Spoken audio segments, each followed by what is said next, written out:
He was a hip hop guy, original. I was. A hip hop guy, you know what I mean? And what was it that made you like get into the whole, yeah, to the reggae world? I don't know why this is, but I have this attraction to things that are raw and uncultured and uncultivated and underground, things that need fixing. I think there's a lot of beauty inside a kind of a muddy environment sometimes. You just have to know to extract beauty from it.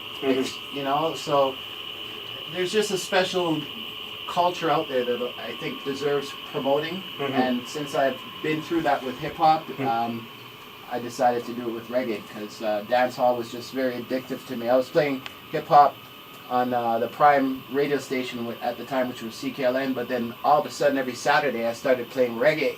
So when you say the time, what times are you looking at here? Well, I was on the radio from 83 till whatever, and I think about 92, when Dave Kingston left the radio, I was giving that show on CKLN, and like I said, it was almost by fluke. After doing hip-hop and establishing myself, I was drawn like a mad. It's because I'm Jamaican, man. I think it's in my DNA, man. All right. Reggae music went back, did a full circle, and found me, and this is where I belong, right? I love hip-hop, and I put in my time, and I still love a lot of the music from the old school, and some of it from the new as well. But I feel a sense of belonging. Up to this point, as far as Ron Nelson and the reggae music?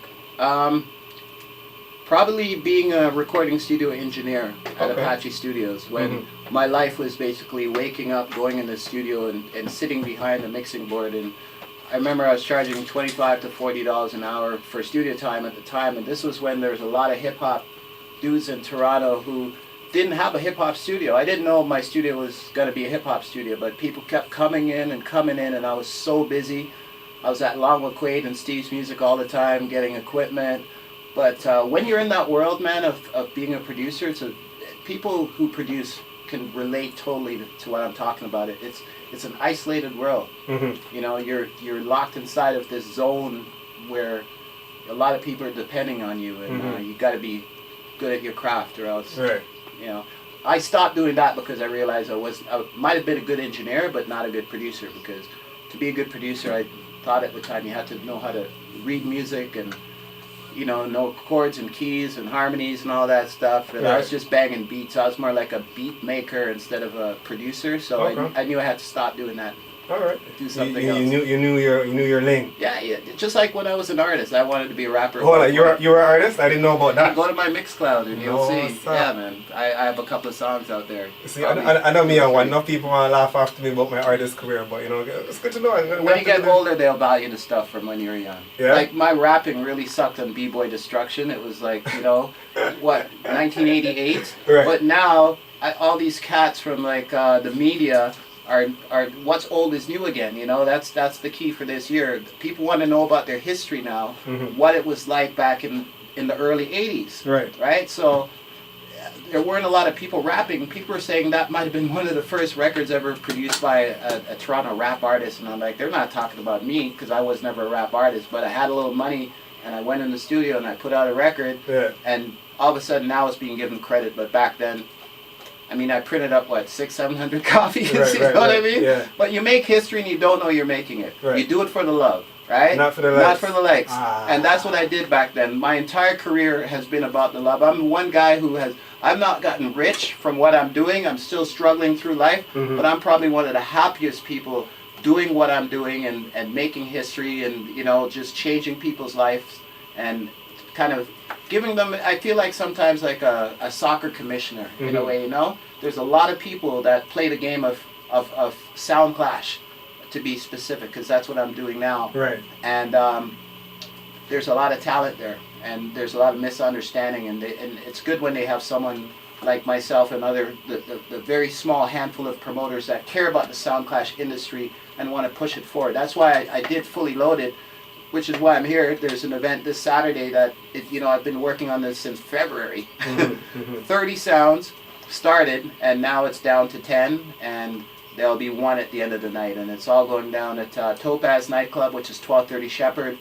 and 10 big sounds go to war. Chris, maybe you should mention who the sounds are, because there's so many. You're the shot clock guy in this event. You've been there for okay, so from the beginning. There's 10. I see Outlaw, Killer, Assassin, Noble Works, Don Rankin, Royalty Sound, Mystic, Majestic Vibes, Turbulence, Black Lion, King Vower, X-Loaded, and this is a tournament that... And Majestic Vibes is out and Laser Force is in, so, okay, that's why it was sprinted before that happened. So who are some of the sounds that, you know, have graduated from Fully Loaded? Yeah, and went on to do big things globally. Pretty well every sound has been through Fully Loaded. That's a Toronto sound. Right. I don't know a sound that's reputable that hasn't, whether it's King Turbo or Rootsman or Black Reaction or Super Fresh or, you know, Don Rankin, who said he's been in every Fully Loaded. I mean, Fully Loaded started in what year? Do you remember? It was like 2002 or 2003. Yeah. And back in those days, it was about Black Reaction and Super Fresh and King Turbo being the primary sounds, you know. Mm-hmm. And Guns N' Roses as well. She came very close. If she didn't play back a tune, we would have had a female Fully Loaded champion. Big up Tasha, you know?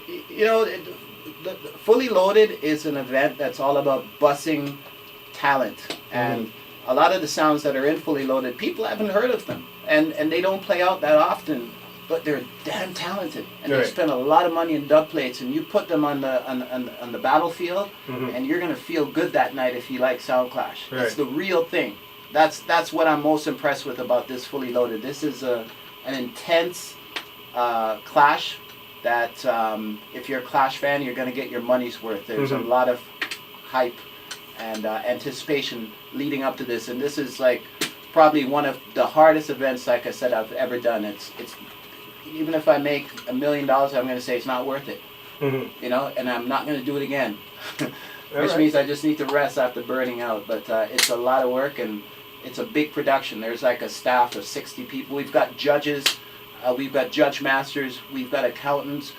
Not just MCs and players, you know, there's a whole organized structure. I should mention too, some of the judges are bigger than the sounds. I mean, you might be familiar with names like Tasha Roses is a judge, Rough Cut, Tony Killer from Studio Mix, Mega from Brimstone Gold, Milo from Super Fresh, Randy from Rootsman, K9 from Black Reaction, Junior from King of Tawny, who's going to World Clash, Out of Control, Bumpy, we got Zykes as DMC. All these people are credible sound men who put in their time over the years, most of them anyway, and that's why some of these sounds can't talk. If they're exited from the event, it was done with a fair scoring system and overqualified judges. All right, there you have it. Ron Nelson live in the studio. Thing called Fully Loaded is going to be taking place this Saturday. Ron's always been putting in the work. Are you gonna stay in the studio? Because I have one, two more questions to ask you. Yeah. If you want more information, you can follow him on social media. What's your social media? Check out reggaemania.com. That's my baby. reggaemania.com has all the information about Fully Loaded. It's got some nice videos there as well that you can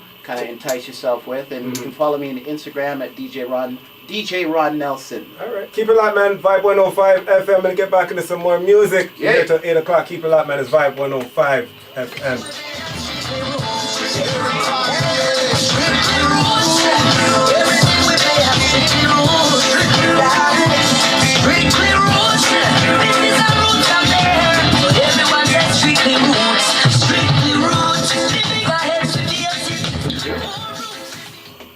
It's always a pleasure to have Ron in the studio. You know, off the air, you know, I've had a fair amount of conversations with you. Definitely share a lot of knowledge, or have a lot of knowledge pertaining to the music, to the city of Toronto, to how it was then.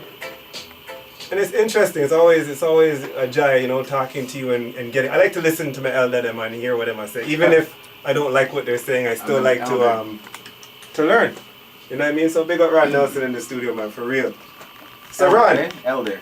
Well, you're an elder to me. You and I have had many conversations, Chris.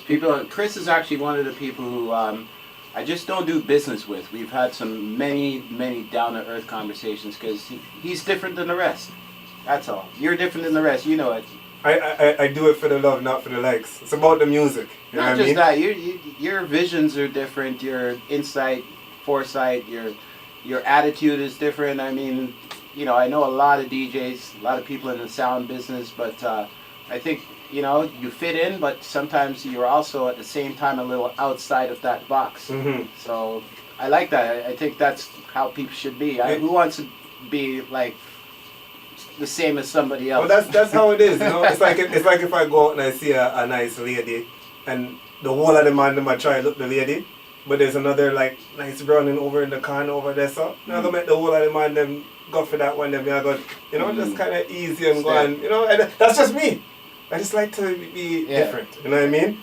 Speaking of a person that's been in the industry, because you know a lot of people talk about reggae and where it's at and how, you know, the music isn't like how it used to be. It's not real music. It's so my mom would say that boom bang music. Yeah. You know, it's not. There was a time where music lived on. Mm-hmm. You know, and a lot of the music that comes out today in a month or a week or 2 months, you don't hear that song. Even us as DJs don't even remember that we have that song. You know what I mean? So a lot of artists will call in and say, yo, how, you know, what do you think I should do? Or how can I put out music that DJs are gonna play? What do you believe the players of reggae music or the players of the culture need to do to ensure that we continue to grow in a positive direction? That's a big, you know, that's a chapter of a book right there. From Ron Nelson's perspective, a man that's seen it. We're talking about artists now, not sound systems. Right? You know what? Both. Both? Okay, so to me, Canada lacks the stimulating environment that will fertilize our artists here. There's not enough opportunities for artists to shine on the stage. A year goes by, and you add up the amount of events that features a showcase of Canadian artists.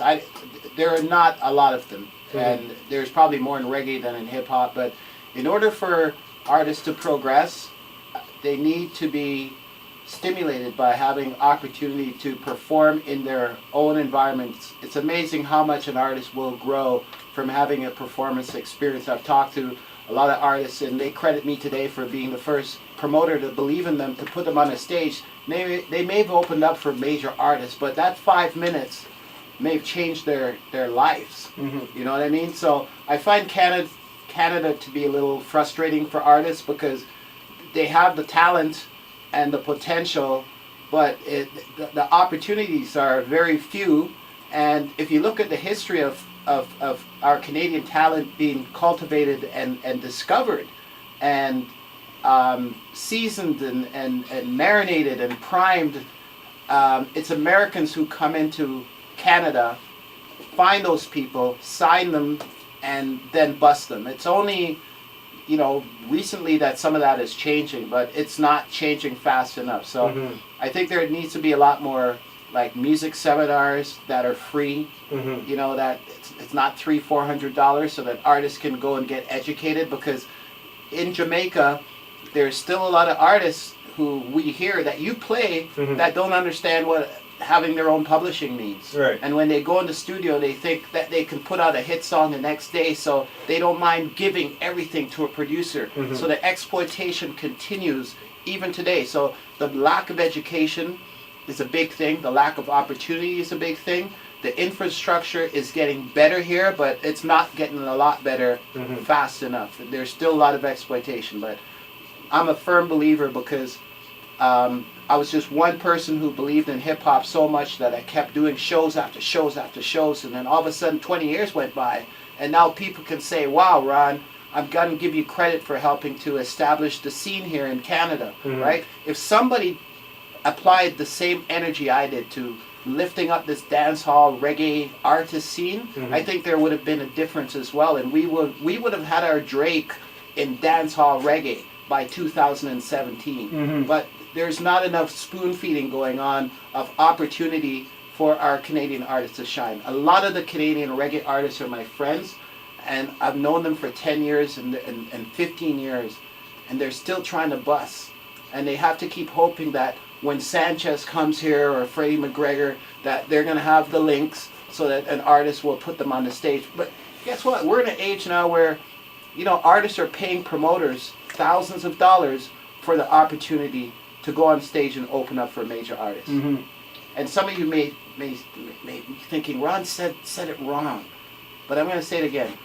The artist is paying the promoter to go on stage to open. I mean, what kind of world is this now? This is happening in New York too, not just in Toronto. So that's the answer, I think, for your big question there. But again, it's the chapter of a book, and it can be written.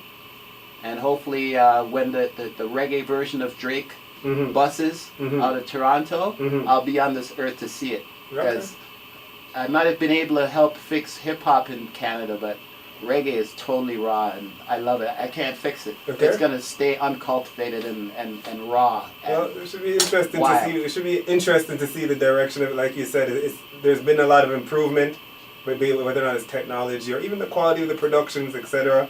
So I'm hoping to see, some artists, big up man like, Esco Levi, man like Razor B, and Chroma. And Chroma definitely doing this thing.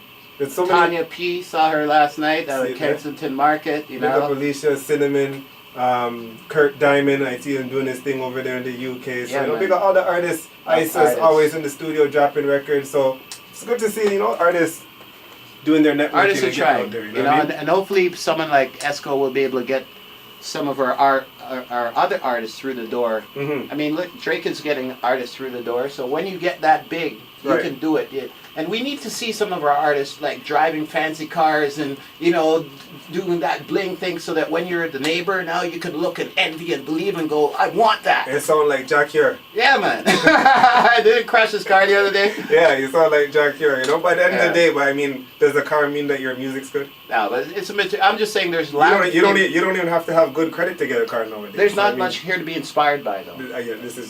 We want to see some stars here that have made it in the reggae business, so we can say, yo, this boy is from here, and I'm gonna get that too. Right. But we have to look southbound, or big up Amoy too, man. She's one of my favorite artists. For real, man. Great lyricist. For real. Underestimated. I was thinking, if I'm gonna big one person up, I want to big her up. I don't talk to her much. Like, I'm just thinking, I'm on the radio, and if I was to big up an artist, I think she's very special, very gifted. And I hope she becomes a star, because she really is a star. She's another person that just is waiting to bust. She's like a ripe mango, you throw a stone and it drop off the tree, and you just catch it in your hand and go and yum your mango afterwards, right there under the tree. She's ready. All right. There's Ron Nelson's perspective on what he feels is necessary to see the music develop and possibly get to a next level. Now, I know you're down here for the Fully Loaded Sound Clash.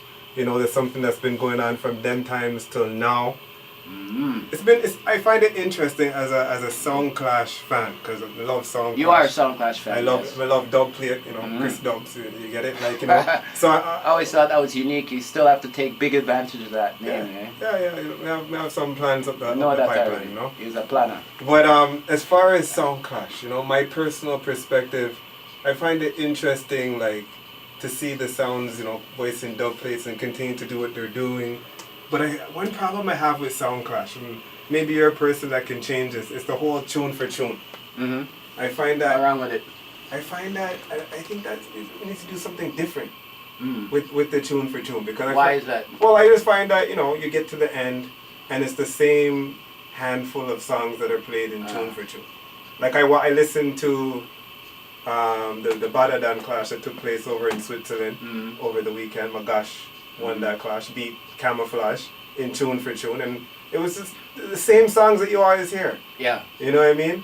Some of us were talking about that the other day. There's a whole league now of new sounds who are saying, all you dinosaur sounds that have your Dennis Browns and your Garnet Silks and other artists, they want the culture to change as well, so that they can start playing modern artists in tune for tune. And I guess it's a little bit of a compliment to the elders that we still play some of those older songs that weren't necessarily part of, us growing up or you guys growing up, but you still have respect to play those foundation artists. I don't mind kind of watching it fade out, but I think in 10 years from now, those artists aren't going to be the artists that are heard in tune for tune anymore. Right. What's old is going to become new, but with tune for tune, there needs to be a little bit of a remodeling. That's why in this clash we had this different idea where it was like a one game, one period, 5-minute overtime, where instead of voting in between every two songs, we just let them play song after song and talk song after song. And guess what? It was very exciting for the crowd to see, because it didn't have all that stop and go. Right. And the thing too that I dislike the most about Tune for Tune is most people aren't going to say this, but the speeches are lacking. Right. You want a good introduction for a tune to tune. Yeah. You know, but after the first one or two tunes, people just play a tune. Yeah. You know, Yeah. hear this, Dennis, bro.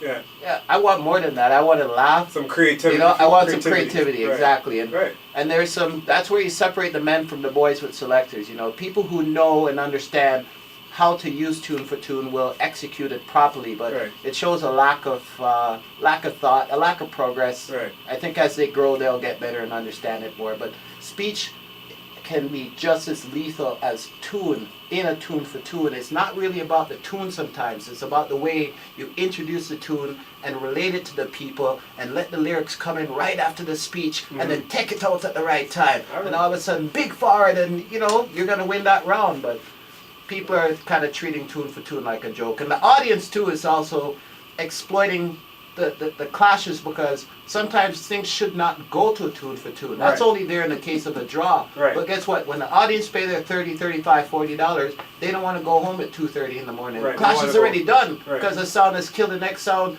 3 rounds to 1 or 4 rounds to 1. But then the promoter is like, yo, you want your Tune for Tune? Right. And everybody says yeah. Right. All right. Well, you know, there you have That's it for messed those up. that have never attended a sound clash or hear about this thing called sound clash or don't know what it. But there's just a quick briefing. I know Ryan, you're gonna be doing your clash this Saturday, fully loaded, taking place at Topaz. Hit him up, Reggae 12:30 Mania, Shepherd. 12:30. And for those who've never been to a sound clash, it's I shouldn't say this, but it's 80% men, 20% women, because you're not going to come there to dance with your partner that night. It's you stand and you clap and you applause and you boo. You know, you get your aggression out of the sound clash. You know, if you're a little angry in life or a little bitter, you'll come to a clash, you'll feel right at home because we're all a little messed up in some way, shape, or form. Every single one of us. But guess what? We love clash because that's where it's almost like an anything goes environment. We love to see a sound kill a next sound because guess what? We're not killing people. And in the last, as far as I can remember, as far as I've done clashes, there's been no violence in any of the sound clashes that I've done. It's a safe industry. So people misunderstand sometimes. They hear about clash and go, no man, now I'll go to that. It's a beautiful place to be. All right, so don't be afraid. Come out. It's a big one. It's called Fully Loaded this Saturday. It's a Rod Nelson production, and it's going to be big. It's at Topaz Nightclub. All the information is available at reggaemania.com. Tickets are on sale now all over the place. They're $35, $40 at the door, $45 after 11 o'clock, and it starts early, 9:30. All right, Ron. Well, respect for coming down to Thanks the for giving me studio. your time. I know I kind of talked a lot, but I haven't been on the radio in a while, and this mic is giving me like a bass in my voice, you know? So you sound good. I You like to hear your voice. All right, Like Ron it. Nelson live in the building. You know, Sure. give him a little bit of extra time. Yep. You know, doing this thing and pushing the culture. And I appreciate the love. So we need that. We need more of those pushing the culture. Or it's going to become obsolete. So give thanks for your efforts as far as Appreciate carrying the torch for Sound Clash. Gonna get back to some more music, and I feel like it don't be right to play some Canadian music. Got a new rhythm from Garage Records, Newbie, Rebel Tone, and a rhythm. I like this rhythm. We got Fears right here, Vibe 105 FM. Chris Dobbs brings you the Everything Chris Mix. This is the voice Blessed. Song's called I to Love, Vibe 105 FM. Me cash, so they back me want make a quick dash. When me see you come, me love how you boom boom bash. Natural African black woman, you know easy. Please be mine, you look so divine. You make me feel like me got to be dreaming. When me see you girl, me wish you were mine. When you whine, it look like you know I'm the spine. You're brighter than the sunshine. Of the place every time you move your waistline, you make with a brand new design. When you step on the dance floor, every man a free girl tonight. All drinks is on me. All of the time, you are the living pretty girl. To how far without reaching.